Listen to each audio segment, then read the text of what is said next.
Committee will come to order. It was a bombshell week in the impeachment inquiry into President Trump.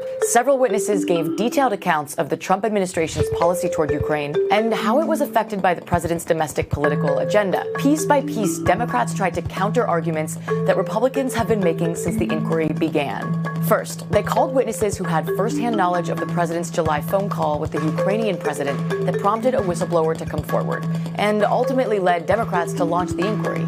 I found the July 25th phone call unusual because, in contrast to other presidential calls I had observed, it involved discussion of what appeared to be a domestic political matter. I was concerned by the call. What I heard was inappropriate. It is improper for the President of the United States to demand a foreign government investigate a U.S. citizen and a political opponent. Democrats also tried to chip away at the basis of the investigations Rudy Giuliani wanted Ukraine to conduct. One of those was to look into Joe Biden and a Ukrainian energy company, Burisma, where Biden's son sat on the board. Giuliani said this was based on anti-corruption, but witnesses in the hearings had other accounts. The allegations against Vice President Biden are self-serving and not credible. In your decades of military service and diplomatic service representing the United States around the world, have you ever seen another example of foreign aid conditioned on the personal or political interests of the President of the United States? No, Mr. Goldman, I've not. The White House also said that President Trump's interest in Ukraine was based on rooting out corruption and not based on any of his own political interests. But a career diplomat from the U.S. Embassy in Kyiv had another account after directly overhearing the president on a phone call. New information we learned during these public hearings. I asked Ambassador Sondland if it was true that the president did not give an expletive about Ukraine. Ambassador Sondland stated that the president only cares about big stuff.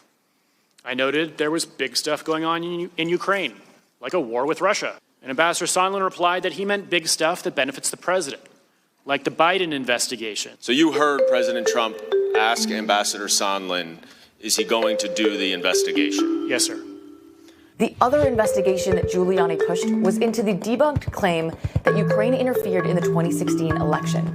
Two of Trump's appointees, the special envoy for Ukraine and his former Russia advisor on the National Security Council, undercut the basis of that too. Some of you on this committee appear to believe that Russia and its security services did not conduct a campaign against our country, and that perhaps, somehow, for some reason, Ukraine did. This is a fictional narrative that has been perpetrated and propagated by the Russian security services themselves. One of the biggest bombshells came when the U.S. ambassador to the EU, a Republican donor and Trump appointee, changed his earlier testimony and undercut the argument that there was no quid pro quo, where the president withheld an Oval Office meeting from Ukraine in exchange for the country starting investigations that would help Trump's domestic political agenda. Secretary Perry, Ambassador Volker, and I worked with Mr. Rudy Giuliani on Ukraine matters at the express direction of the President of the United States. I know that members of this committee frequently frame these complicated issues in the form of a simple question.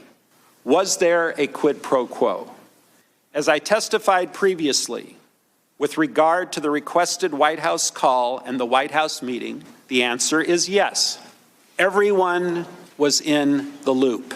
One point Democrats had a harder time making was in regards to the congressionally approved military aid to Ukraine and whether Trump himself directed to withhold it until the country launched the investigations. So it wasn't really a presumption. You heard from Mr. Giuliani. Well, I didn't hear from Mr. Giuliani about the aid. I heard about the Burisma in 2016. And you understood at that point, as we discussed 2 + 2 = 4, that the aid was there as well. That was the problem, Mr. Goldman. No one told me directly that the aid was tied to anything.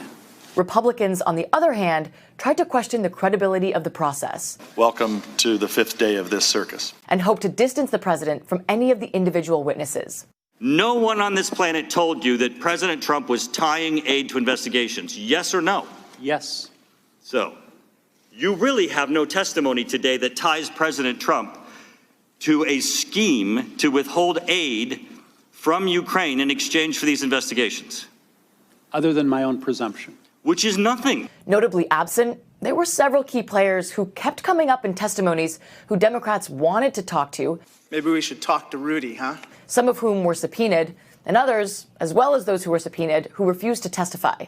Energy Secretary Rick Perry, former National Security Advisor John Bolton, Acting Chief of Staff Mick Mulvaney, and President Trump's personal lawyer, Rudy Giuliani. So that brings us to the big question. What's next? As the week was wrapping up, Speaker of the House Nancy Pelosi was asked if she'd heard enough to move forward with articles of impeachment. All of this is up to the committees of jurisdiction. So, no, we haven't made any decision. But while the inquiry has been in Democrats' hands so far, it's not going to stay that way. Regardless of any new evidence brought to life in these hearings and how damaging it might have been for the president, was it enough to move any Republicans closer to turning on their party leader to support impeachment? The White House, for its part, repeatedly dismissed each day of testimonies. Press Secretary Stephanie Grisham said on the last day the witnesses had, quote, no personal or direct knowledge regarding why U.S. aid was temporarily withheld.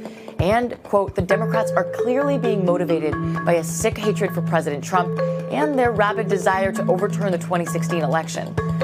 The president tweeted, "We are winning big," and warned that they will soon be on our turf, meaning the inquiry will eventually move to the Senate, which the GOP controls. At least so far, Republicans in the House and the Senate are still standing with the president. But Democrats landed a few big punches in the form of fresh testimonies as the impeachment inquiry continues.